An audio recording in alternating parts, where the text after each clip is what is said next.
నమస్తే welcome to our channel. TDP జాతీయ ప్రధాన కార్యదర్శి మంత్రి నారా లోకేష్ గత ఎన్నికల ముందు నుంచి అనుసరిస్తున్న విధానాలు ఇప్పుడు జగన్మోహన్ రెడ్డిని ఇరుకున పెడుతున్నాయి. ఒక రకంగా చెప్పాలి అంటే జగన్ రెడ్డి ఇమేజ్ డ్యామేజ్ అవుతున్నట్టుగా చెబుతున్నారు. అధికారంలో ఉండగా నారా లోకేష్ కమెంట్స్ ను అంతగా పట్టించుకోకుండా ఉన్న జగన్ ఇప్పుడు మాత్రం యువనేత అంటేనే హడలిపోతున్న పరిస్థితి కనిపిస్తోంది. గత ఎన్నికల ముందు నుంచి నారా లోకేష్ రెడ్ బుక్ అనే పదం తన ప్రతి ప్రసంగంలోనూ వాడేవారు. ప్రభుత్వ ఉన్నతాధికారులు, పోలీసులు ఎవరైతే జగన్ ప్రభుత్వం మెప్పు కోసం పనిచేస్తూ టీడీపీ నేతలను అన్యాయంగా ఇబ్బందులకు గురి చేస్తున్నారో వారి పేర్లన్నీ రెడ్ బుక్లో రాసుకుంటున్నానని హెచ్చరించేవారు.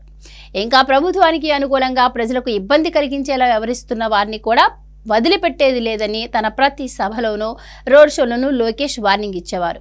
కట్ చేస్తే ఇప్పుడు జగన్ రెడ్డి ప్రభుత్వం 11 సీట్లతో ఏ పవర్ లేకుండా పడుండగా లోకేష్ ఆనాడు చెప్పిన రెడ్ బుక్ అంటేనే హడలిపోతున్న పరిస్థితి కనిపిస్తోంది.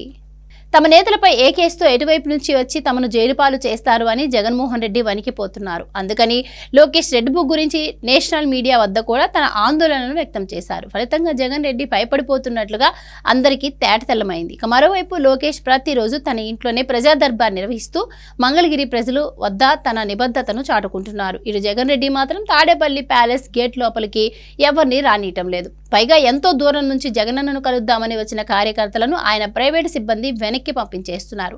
అంతటితో ఊరుకోకుండా వారి ఫోన్లు విసిరిపారేయటం, వైసీపీ కార్యకర్తలపై దౌర్జన్యం ప్రదర్శించడం వంటివి చేస్తున్నారు. దీంతో కార్యకర్తలు ఆగ్రహం వ్యక్తం చేస్తూ ఉన్నారు. జగన్ చుట్టుపక్కల ఉన్న వారి వల్లనే ఆయన ఇమేజ్ డ్యామేజ్ అవుతుందంటూ వారు వాపోతున్నారు.